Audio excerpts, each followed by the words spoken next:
Dalam hidup seorang ibu, tidak ada yang lebih membahagiakan daripada melihat anak dan cucunya hidup tenang dan bahagia. Tapi bagaimana jika semua pengorbanan itu akhirnya dibalas dengan ejekan dan diam yang menusuk? Seorang ibu berusia 63 tahun yang mengorbankan seluruh hidupnya demi putri tercinta dan cucu tersayang, tiba-tiba dipermalukan oleh menantunya sendiri. Dan yang lebih menyakitkan, putrinya hanya diam tanpa membela sedikit pun. Namun, 1 bulan kemudian, sang putri justru menggenggam tangan ibunya dengan mata berkaca-kaca dan berkata, "Ibu, apa yang ibu lakukan sangat luar biasa. Apa sebenarnya yang terjadi? Mengapa dari konflik yang dalam akhirnya justru lahir kekuatan yang mengejutkan semua orang?" Selamat datang di channel Cahaya Usia Tua. Tekan subscribe dan like untuk mendukung kami berbagi tips hidup sehat dan bahagia di usia lanjut. Mari kita mulai cerita hari ini. Aku adalah Siti Marwah. Tahun ini usiaku 63 tahun. Sekarang aku tinggal di sebuah apartemen tua di daerah Pasar Minggu, Jakarta Selatan. Itu adalah rumah pertamaku yang kubeli 18 tahun yang lalu. Mungkin kamu bertanya, kenapa aku ingin menceritakan semua ini dari awal? Karena baru belakangan ini aku benar-benar sadar, rumah bisa memberi rasa aman, tapi juga bisa jadi tempat di mana kebenaran yang paling menyakitkan terkuak. Cerita ini bukan untuk mencari belas kasihan, tapi untuk memberitahu kalian, ada pelajaran hidup yang jangan menunggu sampai usia 60 baru menyadarinya. Terutama bagi perempuan, terutama bagi seorang ibu. Waktu aku berusia 44 tahun, aku nekat membeli rumah pertamaku. Saat itu suamiku sudah meninggal beberapa tahun karena kanker. Kepergiannya cepat, hanya meninggalkan sedikit uang santunan dan 1 anak perempuan. Harga rumah waktu itu sangat tinggi.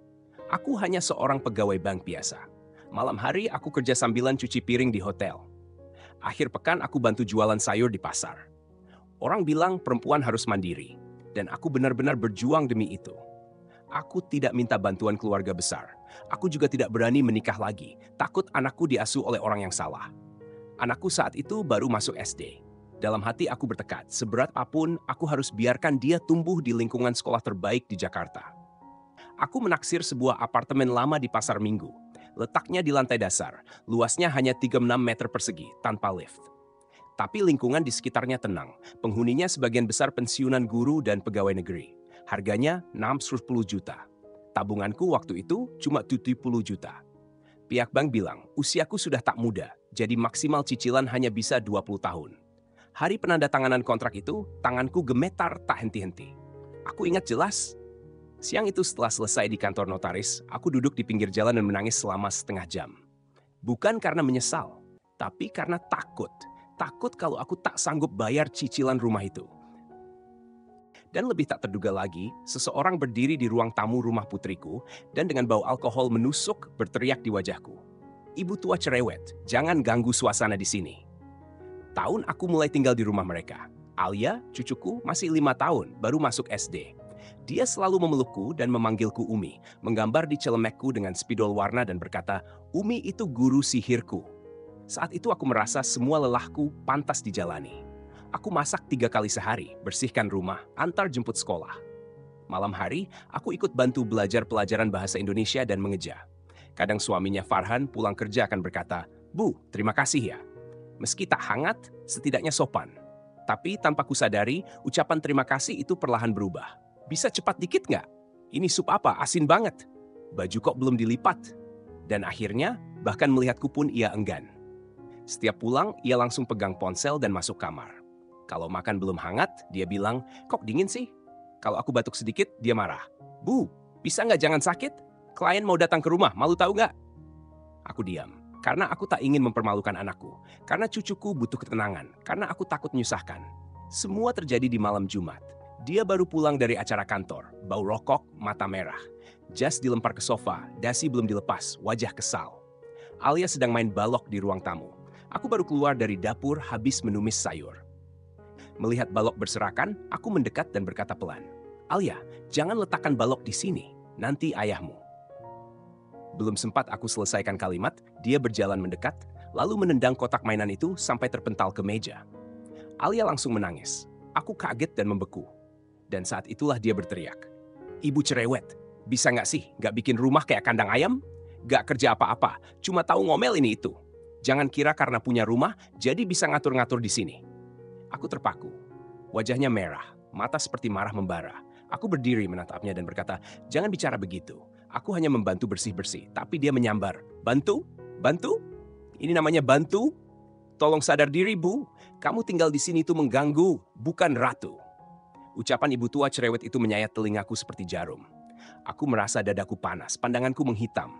Aku melihat Alia menangis ketakutan. Lalu melihat putriku, Shiva, yang duduk di meja makan, membereskan piring, tanpa menoleh sedikit pun. Aku berkata lirih, "Kamu diam saja. Dia memaki ibumu."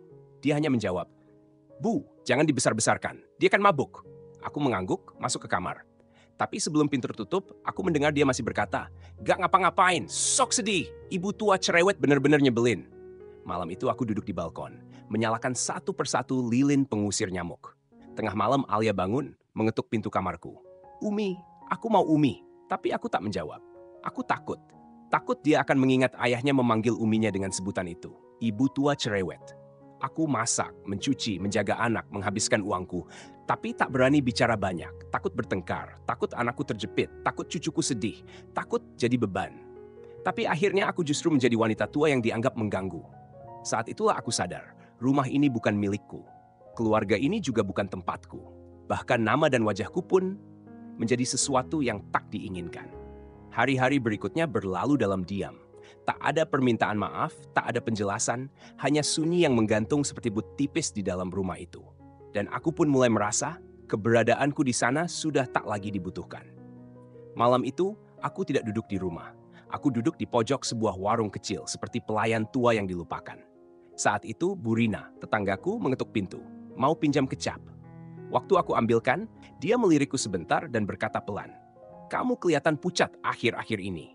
Masih terus ngurusin orang lainnya?" Aku hanya senyum pahit. Wajahnya jadi serius. "Bu Siti," katanya, "perempuan tidak bisa bergantung pada rasa terima kasih saja.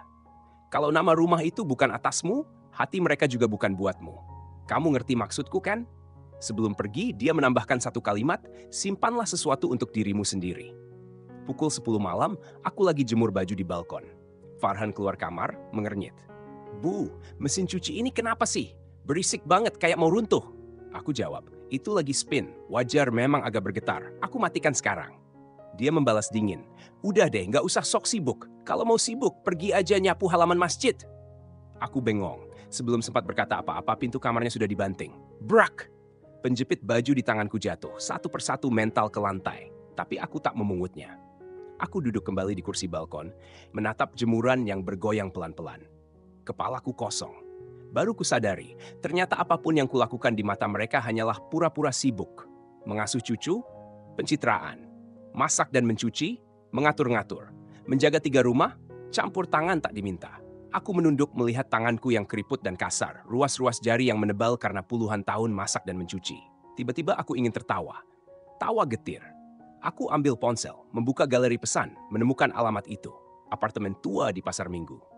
Rumah pertama yang kubeli saat usiaku 84. Tak pernah kujual, tak pernah kusewa, aku simpan.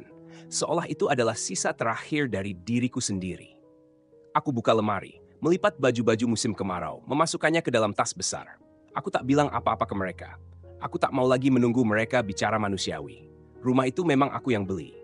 Tapi udara di dalamnya sudah bukan untukku lagi. Hari ketiga setelah pindah, aku tiba-tiba ingat Alia suka sekali makan sayur tumis pakai wajan besiku. Jadi aku balik sebentar ke rumah untuk ambil. Aku tak tekan bel. Pintu tak dikunci.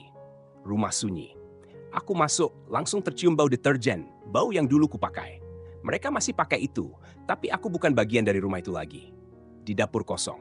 Aku hendak ke gudang, tapi terdengar suara dari balkon. Suara Farhan dan satu laki-laki lain. Mereka sedang merokok. Suara mereka pelan, tapi aku mendengar jelas. Dia benar-benar pindah. Iya, balik ke rumah tuanya di Pasar Minggu. Bagus, biar Shiva nggak ribet dua sisi. Aku sih udah bilang masukin aja ke panti jompo, bersih, ada yang rawat. Apa jeleknya coba? Aku berhenti di balik tembok. Nafasku kutahan, seperti tubuhku terkunci. Dia di rumah sendirian gak ngapa-ngapain. Ngomel tiap hari bikin kepala sakit. Namanya juga orang tua. Tapi dia tinggal di rumahku, pakai listrikku, makan masakanku, dan masih mau ngatur-ngatur. Sorry, dia bukan ratu. Temannya tertawa. Gak takut dia marah? Orang tua itu punya 3 rumah loh. 3 rumah, semua udah dikasih ke kita kan? Lagi pula yang namanya orang tua paling takut kesepian. Nanti juga balik sendiri, gak usah kita jemput. Wah, kamu jago hitung-hitungannya. Jelas. Zaman sekarang mertua perempuan itu kayak ATM. Abis ngasih uang masih harus bersyukur kalau bisa dikasih hak asuh. Langkah kaki mendekat ke dapur. Aku kaget, mundur ke pintu depan. Pelan-pelan kubuka, lalu kututup lagi. Tanganku gemetar. Aku keluar dari rumah itu. Rumah yang kubeli sendiri. Dengan perasaan seperti maling yang baru melarikan diri. Matahari siang terik, tapi aku menggigil. Sepanjang jalan balik ke rumah tua di pasar Minggu, aku kosong. Masuk rumah, duduk di kursi makan lama sekali. Ketel teh mendidih sampai kering. Aku tak sadar. Malamnya aku telepon Pak Arif, pengacara lamaku. Aku bilang, saya mau buat trust. Rumah-rumah itu tetap atas nama saya. Dan saya ingin dicatat di perjanjian. Hak tinggal tetap milik saya sampai akhir hayat. Siapapun yang tinggal, jangan pernah coba sentuh satu gorden pun kalau saya masih hidup. Telepon di seberang diam lama. Lalu dia berkata pelan, akhirnya kamu sadar juga. Aku tak menjawab. Hanya satu kalimat bergema di kepala. Ternyata mereka sudah lama ingin singkirkan aku. Sambil tetap makan dari tanganku. Mereka pintar menghitung. Baik, aku akan tunjukkan siapa sebenarnya yang bisa menghitung. Malam itu aku duduk di jendela, mendengar hujan sampai tengah malam. Bukan marah, bukan sedih. Tapi hanya satu suara di dalam hati terus bertanya, apa aku terlalu bodoh selama ini? Tapi setelah kupikir berulang-ulang, jawabannya jelas. Aku bukan bodoh, aku hanya terlalu percaya bahwa mereka akan selalu ingat siapa aku. Pagi harinya aku membawa map coklat naik angkot ke rumah Pak Arif. Kami sudah lama tak bertemu. Dulu dia adalah nasabah VIP saat aku masih kerja di bank. Orangnya pendiam tapi teliti. Waktu aku datang, dia mengerutkan alis. Bu Siti, akhirnya datang juga. Aku mengangguk. Ya, agak telat. Kami duduk di kafe dekat rumahnya. Aku buka map, mengeluarkan 3 sertifikat rumah, data KPR, dan dokumen bangunan. Semuanya bertuliskan Siti Marwah. Dia mengangguk. Bagus, tidak pernah kamu hibahkan lebih dulu. Itu keputusan paling bijak. Aku tak menjawab. Tapi dalam hati aku ingat, Pebil note, Kiful Biring. Bu, nanti biar gampang urus KPR, mendingan rumahnya atas namaku saja. Aku pura-pura bodoh waktu itu. Bilang, nanti saja, belum buru-buru. Bukan karena aku pelit. Tapi, di dalam hatiku ada satu garis pertahanan yang bahkan aku sendiri tidak sadari. Masih bertahan. Pak Arif memeriksa semua dokumen. Total nilai pasar dari 3 rumah ini katanya, saat ini sekitar 4,5 miliar. Lokasi bagus, walau bangunan tua, tapi karena berada di zona sekolah unggulan, nilainya tetap tinggi. Aku menjawab datar, makanya mereka mengincarnya. Dia tidak tertawa, hanya lanjut bicara dengan nada tenang. Saran pertama, buat perjanjian hibah dengan hak pencabutan. Artinya, kamu bisa alihkan sebagian kepemilikan, tapi jika penerima memperlakukanmu tidak layak, misalnya kekerasan emosional, tekanan finansial, atau membatasi kebebasanmu, kamu bisa cabut kembali. Aku mengangguk. Itu saya mau. Saran kedua, tambahkan klausul hak tinggal seumur hidup. Meski nama rumah berubah, kamu tetap punya hak tinggal sampai akhir hayat. Tak ada yang bisa mengusirmu. Yang ini malah wajib, jawabku. Saran ketiga, gunakan sistem trust yang tidak bisa dicairkan. Misalnya satu rumah hanya boleh dijual setelah cucumu dewasa, atau setelah kamu wafat, atau kehilangan kemampuan hukum total. Aku mengangkat alis. Yang ini juga bagus. Dia menyerahkan pulpen padaku. Bu Siti, saya bilang terus terang, perempuan yang punya rumah harus berani tanda tangan dengan benar. Kalau tidak, bisa-bisa ditendang keluar dari rumahnya sendiri. Aku mengambil pena itu. Menulis namaku sendiri, huruf demi huruf. Perlahan tapi mantap. Setelah selesai aku berkata, mereka kira 3 rumah ini jatuh dari langit? Bukan. 3 rumah ini aku beli pakai darah dan waktu. Aku kerja shift malam jadi kasir, bawa uang reseh pulang sambil jatuh dari tangga. Aku ditampar kata-kata nasabah di bank saat jadi teller, tapi tetap tahan air mata. Aku nggak makan siang, cuma minum air putih demi bisa nyisihin uang buat DP rumah. Aku bukan orang yang terlalu baik. Aku hanya terlalu pintar. Tapi semua kepintaranku aku pakai untuk memikirkan mereka. Sekarang aku tarik semua itu kembali. Bukan karena marah, tapi supaya bisa tidur dengan tenang. Hari ke-7 aku kembali. Bukan untuk minta maaf, bukan untuk tunduk, tapi untuk mengumumkan satu hal. Seperti biasa, aku masak 3 lauk 1 sup. Alia makan sambil cerita soal temannya di sekolah yang bisa maki-maki pakai bahasa Inggris. Dia tertawa sampai tepuk meja. Aku ikut tertawa, berpura-pura semuanya normal. Farhan pulang tepat waktu. Kemeja putih, dasi rapi, wajah cukup segar. HP tetap di tangan. Dia makan 2 sendok sayur kangkung, lalu mengernyit. Bu, lain kali kangkungnya direndam air garam lebih lama ya. Agak pahit. Aku meletakkan sumpit tersenyum. Baik, lagian nanti juga aku jarang masak lagi. Dia terdiam. Maksud ibu? Aku mengelap mulut. Suaraku tenang. Mulai minggu ini, aku akan jual rumah di pasar minggu. Rumah di Kuningan juga akan kulepas. Dan yang di Tebet juga. Kebetulan pasar properti lagi bagus. Tawarannya di atas ekspektasi. Farhan kaget. Sumpitnya hampir jatuh. Ibu, mau jual semua rumah itu? Aku letakkan mangkuk perlahan. 30 tahun aku jadi juru masak rumah ini. Sekarang saatnya aku istirahat. Ruang makan jadi hening seperti dibekukan. TV masih menyala, tapi suara berita tak terasa menohok. Farhan meletakkan sumpit perlahan. Bu, ada yang nawarin ibu investasi ya? Hati-hati loh, jangan gampang percaya. Aku tertawa. Aku nggak investasi. Aku menarik kembali hakku. Mulai sekarang, uangku hanya untuk orang yang tahu berterima kasih. Wajahnya kaku sejenak, lalu mencoba bicara dengan nada lembut. Ibu nggak enak badan ya? Kalau butuh biaya berobat, aku dan Siva siap bantu. Gak perlu buru-buru jual semua. Aku menatap tajam. Aku nggak sakit. Aku cuma tua, dan aku nggak mau tinggal di rumah yang bahkan wajahku pun membuat orang kesal. Farhan menunduk. Aku lanjut. Dibilang cerewet, dibilang ganggu, mesin cuci disindir, masakan dibilang seperti makanan ternak, apa aku harus bilang terima kasih atas kesopanan itu? Siva ikut bicara. Bu, malam itu kami emosi. Farhan minum. Minum? Jadi mabuk boleh maki-maki ibu? Dan kamu Siva, kamu diam saja. Kamu setuju aku pantas diusir? Siva menunduk. Farhan mendadak berdiri, sumpit jatuh tapi tidak dia pungut. Sekarang maksud ibu apa? Kami capek-capek bangun rumah ini. Ibu baru pindah sebentar, balik-balik mau cabut semua saham? Aku tertawa sinis. Aku bukan pemegang saham, aku pemilik. Semua rumah atas namaku. Mau kubacakan alamatnya satu-satu? Siva naik nada. Bu, Alia sebentar lagi masuk SMP. Rumah di Kuningan itu dekat banget dengan sekolah unggulan. Kalau ibu jual, kami harus bilang apa ke orang? Aku menatapnya dingin. Alia anak kalian. Bukan anak yang harus aku sekolahkan ulang. Kalau kalian perlu jawaban, jawab pakai kemampuan sendiri. Jangan tunggu aku buka semua kartu. Farhan marah besar. Pernah mikir perasaan Alia? Dia baru 7 tahun. Mau lihat dia gagal masuk sekolah bagus? Aku menjawab pelan tapi tegas. Aku mikirin dia. Tapi aku juga mikir, kalau satu hari aku jatuh di jalan, siapa dari kalian yang mau angkat telepon? Farhan terdiam. Siva gemetar, mengelap mulut pakai tisu. Pelan-pelan berkata, Bu, jadi ibu beneran mau jual semua?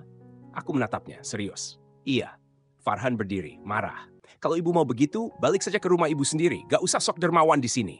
Pintu kulkas ditutup keras. Bam! Aku menatap punggungnya, lalu berkata pelan. Shiva, mulai hari ini, rumah-rumah itu hanya untuk pensiunanku sendiri. Aku tak akan tinggalkan utang. Tapi juga tak akan tinggalkan harapan kosong. Shiva menggigit bibir. Alia duduk diam di kursi kecil berbisik. Papa marahin Umi ya? Tak ada yang menjawab. Aku bawa piring ke wastafel. Air dingin menyiram tanganku seperti pisau menggores. Perih, tapi justru membuat hatiku lebih jernih. Ternyata setiap kali aku bicara soal rumah, dia langsung panik. Maka aku akan biarkan dia panik sampai akhir.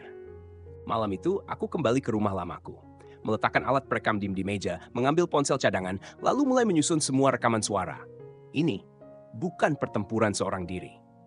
2 minggu sebelumnya, Siva pernah mengajakku minum kopi. Itu pertama kalinya kami duduk berdua setelah berbulan-bulan. Lingkaran matanya hitam, tangannya gelisah memutar-mutar tutup gelas. Bu, maaf. Aku tahu ibu pasti merasa sangat tersakiti. Tapi sekarang, aku belum bisa berdiri membela ibu. Kenapa? Tanyaku pelan. Dia menarik napas panjang. Farhan punya utang 800 juta. Aku tercengang. Sejak tahun lalu, dia mulai main di platform trading ilegal. Awalnya menang puluhan juta, lalu mulai pinjam uang teman kantor bahkan ke rentenir. Kamu masih tinggal bareng dia. Suaraku mulai gemetar. Dia pernah memukulmu? Dia menunduk. Menarik lengan bajunya, memperlihatkan lebam ungu di pergelangan tangan. Saat itu aku ingin segera telepon polisi. Tapi dia menggenggam tanganku sambil menggeleng. Bu, aku butuh bukti. Kalau sekarang aku lawan dia, aku tidak dapat apa-apa. Bahkan Alia bisa dibawa kabur. Aku menahan diri.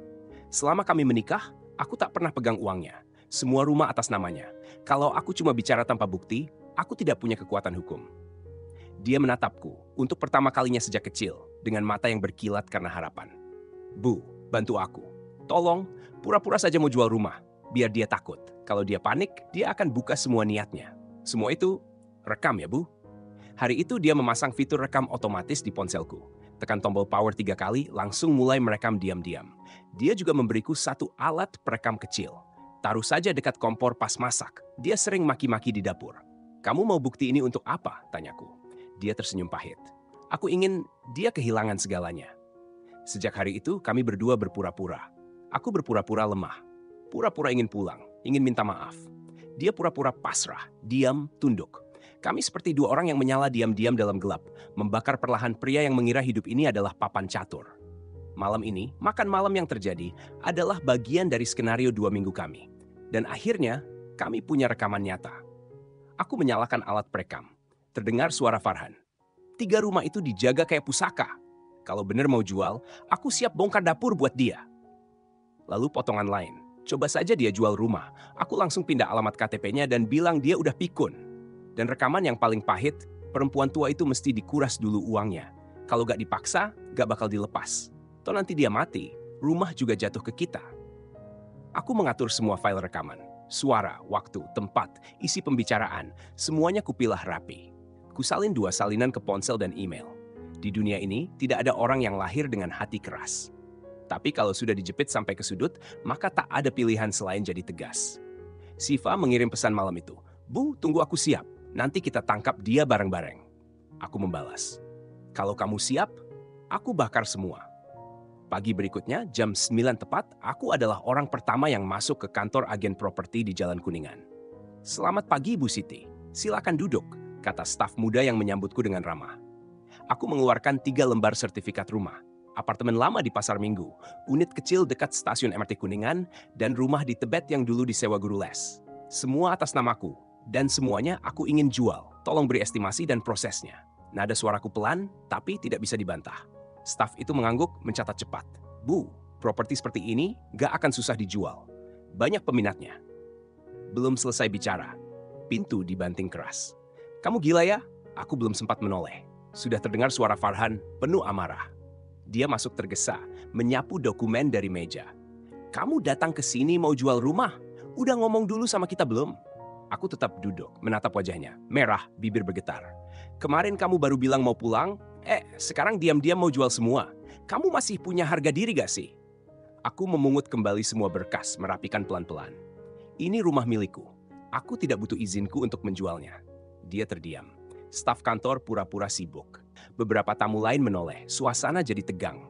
"Kamu tahu nggak, 3 rumah itu udah kami rencanakan? Alia mau masuk les, mau sekolah tinggi. Itu semua masa depan dia." Aku menoleh, "Dia cucuku, bukan alat judi kamu." "Apa kamu bilang?" Dia berteriak, suaranya menggema di ruangan. "Kamu lihat diri kamu sekarang, siapa yang masih peduli omonganmu? Tinggal di rumah orang, tapi gayanya kayak pemilik." Aku berdiri perlahan. "Aku bukan tinggal di rumah orang, aku pemiliknya. Mau lihat bukti? Aku bawa fotokopi sertifikatnya hari ini." Wajahnya menegang, tangannya terangkat, nyaris seperti mau menampar. Tapi berhenti di udara. "Siti Marwah, keluar dari rumahku sekarang juga." Air liur terlontar dari mulutnya karena emosi. Ruangan membeku. Aku membuka tas, mengeluarkan alat perekam. Kutekan tombol. "Silakan ulangi tadi, Farhan." Dia mundur setengah langkah. Matanya berubah waspada. Kuklik tombol play. Dia mati juga, rumahnya jadi milik kita. Aku urus pindah KTP-nya duluan. Biar nanti gampang. Dia udah gak waras juga kan? Farhan membeku. Wajahnya langsung memucat. Aku baru akan bicara, tapi suara di pintu lebih dulu terdengar. "Cukup," aku menoleh. Siva berdiri di ambang pintu, memakai blazer abu-abu, wajah tenang. Dia melangkah masuk. "Semua rekaman itu, aku juga punya." Dia meletakkan satu amplop besar di meja. "Dan ini foto-foto buku rekening kamu. November tahun lalu kamu pinjam uang pakai KTP aku. Semua aku sudah cek." Farhan terdiam, wajahnya seperti melihat hantu. Kamu pura-pura semua ini?"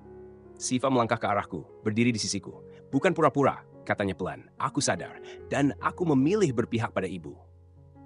"Tunggu dulu," kata Siva sambil menatap Farhan. "Kamu pikir ibu keluar dari rumah itu karena lemah?" "Bukan. Dia keluar supaya kamu bicara lebih kejam. Supaya kami punya bukti." Farhan gemetar. Matanya menghindar, bibirnya bergetar. "Bukankah kamu sendiri bilang ibu harus keluar dari rumahmu?" Siva menatapnya datar. "Baik, mulai hari ini kamu gak usah sentuh satu rumah pun lagi." Aku berdiri, mengambil alat perekam, memasukkannya ke tas. Lalu berkata pelan, "Mulai sekarang, Rumah yang kamu tinggali itu, setiap kilowatt listrik, setiap tetes air, aku bisa tagih satu persatu. Farhan tiba-tiba melompat ke depan, seperti mau merebut amplop. Siva langsung berdiri di depanku. Sentuh ibu satu kali saja. Aku panggil polisi sekarang juga. Beberapa orang di ruangan mulai merekam pakai ponsel. Aku menarik ujung lengan Siva. Dia sudah cukup malu. Kami berdua berbalik meninggalkan kantor itu.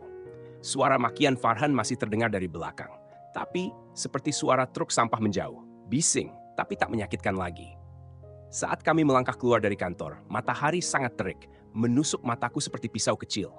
Siva buka payung, menarikku ke bawah bayangan. Bu, kita duduk dulu di kafe. Aku takut ibu pusing. Aku gak pusing, aku sangat sadar. Dia diam sejenak, lalu berkata pelan, Bu, maaf. Selama ini ibu yang menahan semuanya sendirian. Aku tersenyum. Bukan kamu yang suruh aku tahan, aku yang memilih menahan. Kami duduk di kafe kecil dekat stasiun MRT. Aku pesan teh merah. Dia pesan kopi hitam. Keduanya diam. Amplop tadi kamu siapkan sejak kapan? Minggu lalu, jawabnya. Pengacaranya kamu yang dulu kenalkan. Waktu aku datang, dia bilang ibu sudah siapkan semuanya. Cuma belum menyalakan api. Aku tersenyum. Dia tiba-tiba menggenggam tanganku, ujung jari masih dingin. Bu, yang ibu lakukan itu benar. Aku menatapnya. Kamu tahu dia akan marah, akan meledak, akan menghina. Tapi kamu tetap pura-pura diam. Karena kamu tahu itu satu-satunya cara. Kamu lakukan semua itu, buat aku ya. Aku tak mengangguk, juga tak membantah. Mata Siva memerah. Aku tahu, selama ini ibu menahan semuanya. Rumah tangga ini, semua hinaan dia, dan juga diamku. Aku menatapnya lama. Kamu tahu dia punya utang, kamu tahu dia kasar, kamu tahu dia manipulatif. Tapi kamu tetap diam demi Alia. Aku ngerti. Aku menghela napas. Aku juga pernah seperti kamu.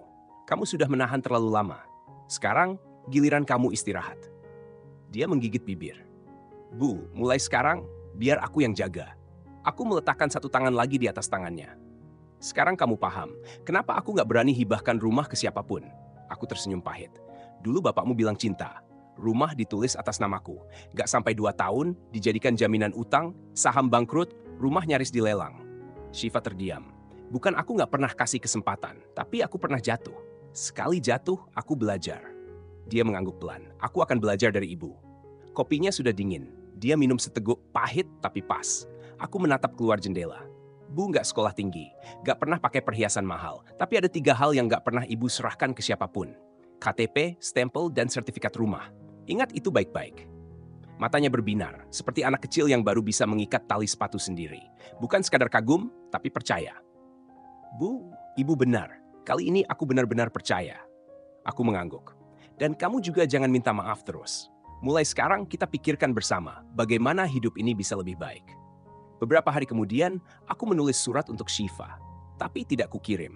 Aku antar sendiri. Kami janjian bertemu di apartemen lama di Pasar Minggu. Rumah pertama yang kubeli. Saat itu, Siva masih SMP. Kami bertiga tidur sekamar. Dapur kecil, mandi harus antre. Setiap musim hujan, rebutan pemanas air.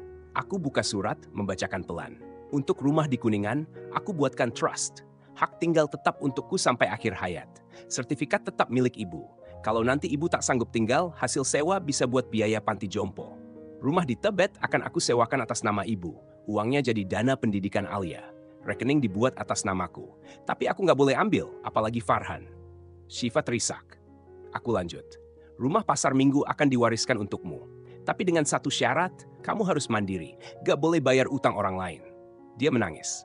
Bu, rumah itu alat, bukan beban. Rumah nggak bisa beli cinta. Rumah nggak bisa perbaiki pernikahan. Kalau kamu masih berharap hidup dari laki-laki, rumah Pasar Minggu ini aku sewakan dulu, lalu aku sumbang buat kucing jalanan. Dia tertawa sambil menangis. Bu, galak banget. Bukan galak. Itu namanya tahu berhitung. Aku berdiri, menyerahkan surat. Bawa ke kantor pengacara. Kalau ada yang ngaku rumah ini milik bersama, tampar mukanya pakai surat ini. Dia menatapku serius. Bu, tahun ini aku nggak dapat apa-apa. Tapi aku belajar satu hal. Perempuan tanpa kunci akan selamanya berdiri di luar pintu. Aku mengangguk. Yang paling penting dalam hidup ini bukan mencintai orang lain, tapi belajar mencintai dirimu sendiri. Dan pegang kuncimu sendiri. Saat hendak pulang, dia menoleh. Bu, aku boleh sering kesini gak? Aku tersenyum. Boleh, tapi jangan bawa dia. Dia tertawa. Sudah kubawa ke pengacara. Surat cerai sudah ditandatangani. Aku tak berkata apa-apa, hanya menepuk punggungnya perlahan. Dia memelukku erat, bukan seperti anak ke ibu, tapi seperti dua orang pejuang. Aku menatap punggungnya saat dia berjalan menjauh, dan untuk pertama kalinya, hatiku terasa ringan. Dulu rumah adalah bebanku, adalah tekanan, adalah pengorbanan. Tapi sekarang rumah-rumah itu adalah senjataku, pelindung hari tuaku. Orang bilang rumah adalah aset, tapi menurutku rumah adalah bukti. Bukti bahwa seorang perempuan bisa bekerja keras seumur hidup hanya agar tidak dipandang rendah. Aku tak takut sendiri, tak takut sakit, tak takut menua. Yang kutakutkan hanya satu, menua tanpa memiliki kunci. Sekarang aku punya 3 kunci. Sejak hari ku tanda tangani dokumen trust itu, hidupku menjadi tenang. Tak ada lagi yang menyuruhku masak. Tak ada lagi yang menyindir suaraku keras saat mencuci. Tak ada lagi yang menyebutku perempuan tua yang tak tahu diri. Pagi-pagiku dimulai dengan suara burung. Bukan suara TV. Malam-malamku cukup hening untuk mendengar tetesan air keran di dapur. Aku tinggal sendiri di rumah lamaku di Pasar Minggu. Di balkon depan ada 2 pot daun mint, 1 tanaman kemangi, dan 1 sirih gading yang sudah 3 kali hampir mati, tapi tetap hidup. Kadang Bu Rina datang minum teh.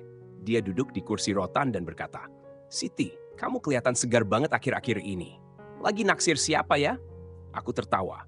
Aku mana berani jatuh cinta lagi. Dia melotot, "Perempuan punya rumah, siapa yang berani nggak ngejar?" Aku tak menjawab, hanya menyodorkan secangkir teh hangat. Dia seruput pelan, lalu berkata, "Tapi beneran, waktu kamu balas itu si Farhan, aku puas banget."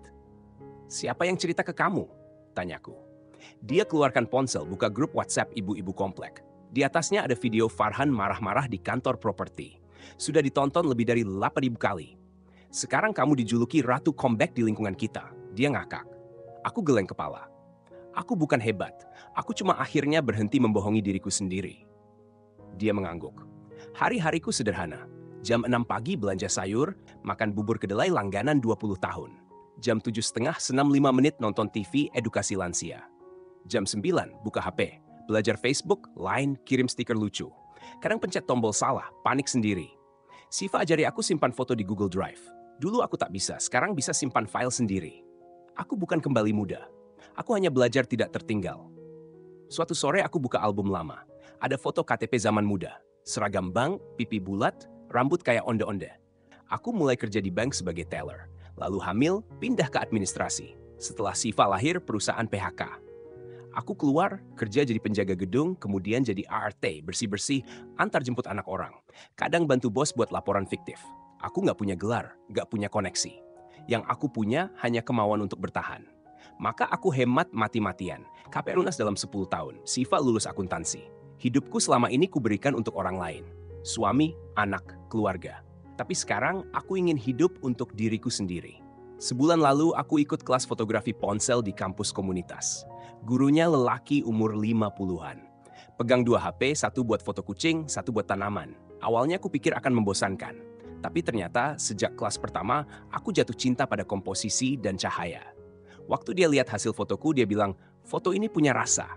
Kamu pasti orang yang penuh cerita." Aku tertawa. "Pak, saya nggak punya cerita. Saya dikejar cerita." Aku memotret pohon di depan rumah. Jam 5 sore, cahaya menyamping dari belakang kanan, daunnya tembus cahaya seperti kaca. Aku belajar editing, filter, upload ke Instagram.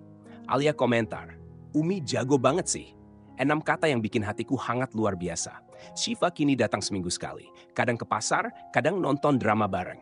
Suatu malam dia berkata, "Bu, dulu aku pikir ibu galak. Sekarang aku sadar ibu hanya menutupi rasa takut terlalu dalam." "Takut apa?" tanyaku. "Takut kalau ibu nggak kuat, semua orang bakal injak-injak." Aku genggam tangannya. Aku nggak pernah merasa kesepian. Kesepian itu bukan saat nggak ada yang bicara, tapi saat bicara nggak ada yang benar-benar mendengarkan. Sekarang, apapun yang kukatakan, ada yang mendengarkan. Temanku, Bu Rina, guruku Pak Huang, fansku Alia dan anakku, bukan lagi gadis yang bersembunyi di balik bayang laki-laki. Dia kini adalah sekutuku. Rumah-rumah belum kujual. Aku juga tak terburu-buru. Semua dokumen kusimpan di Google Drive. Setiap perjanjian punya tanggal, nama, batas tinggal. Tak ada celah. "Siti, kamu terlalu hati," kata Bu Rina. "Kamu takut sama siapa?" "Aku takut percaya orang yang salah." Untuk kedua kalinya. Suatu sore aku duduk di balkon. Pasangan muda lewat. Sang istri tersenyum. "Tante, balkonmu indah banget, serasa lihat Pinterest." "Terima kasih," kataku. "Tante guru ya, kelihatan profesional banget." Aku tertawa. Aku bukan guru, tapi aku pernah mengajari diriku sendiri banyak hal. Hidup terus berjalan, ponsel terus update, matahari tetap menembus sela-sela pohon setiap jam 5. Kadang aku bertanya, apakah aku masih takut tua? Jawabannya, tidak. Karena sekarang aku tak lagi hidup menopang hidup orang lain. Sekarang, kunci di tanganku bukan untuk membuka pintu bagi siapa saja, tapi untuk menutup pintu bagi mereka yang tak layak masuk. Bagaimana menurutmu tentang keputusan Bu Siti? Saat dihadapkan pada menantu yang menghina dan anak yang sempat diam, dia tidak memilih mengalah, tapi menggunakan ketenangan dan akal sehat untuk perlahan-lahan mengambil kembali kendalinya. Banyak perempuan setengah baya atau lansia, padahal memegang sumber daya, namun terus mundur karena rasa sayang, malu, atau kebiasaan. Hingga akhirnya justru tersingkir dari hidupnya sendiri. Keputusan Bu Siti tampak tegas, tapi sebenarnya lahir dari puluhan tahun sakit hati, sabar, dan waspada. Dia bukan wanita hebat sejak awal, dia hanya terpaksa jadi kuat. Pernahkah kamu melihat sosok seperti Bu Siti dalam hidup nyata? Yang diam-diam menopang keluarga, tapi akhirnya dianggap beban? Kalau kamu di posisi dia, apa yang akan kamu lakukan? Menurutmu, harta perlu diserahkan lebih awal atau justru harus dijaga sampai semuanya terlihat jelas? Tulis pendapatmu di kolom komentar. Jangan hanya menonton, biarkan suaramu didengar. Mungkin orang berikutnya yang membaca komentarmu sedang melalui hal yang sama. Jika kamu rasa cerita ini pantas dibagikan, klik subscribe dan kirimkan ke orang yang kamu sayangi. Mari berdiskusi bersama.